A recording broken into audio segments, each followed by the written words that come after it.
On the streets of San Francisco, signs of empty space are all around. The city's office vacancy rate is around 30%, the highest of any major market in the U.S.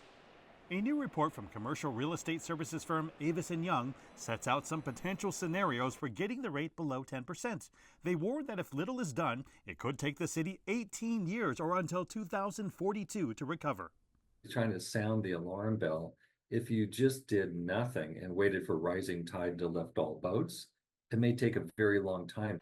You need to either redevelop your building into another use, right? So converting office to residential, to hotel, to something, or you need to invest in your office building to make it more competitive.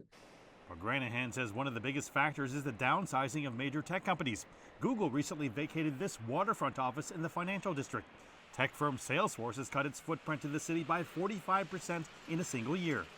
I think companies are coming back slowly, but also companies figured out that you don't need to be in office all the time and you can save money on leases. Headcount has gone down so much that how do you even fill in those vacant spots when there's no employees to fill it in with? The larger problem lies within actually having viable solutions to bring people back together. If they started requiring people to come back to office more frequently, it brings back downtown.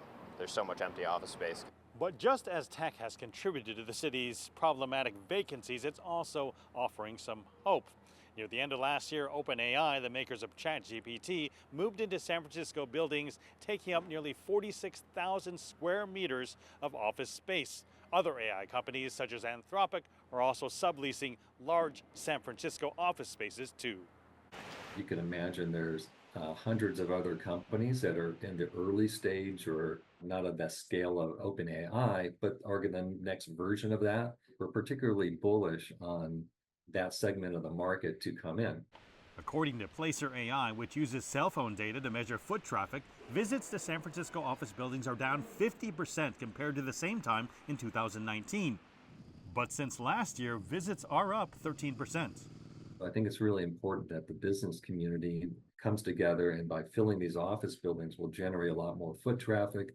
It'll become a snowball effect where it's going to help everybody. Mark Niu, CGTN, San Francisco.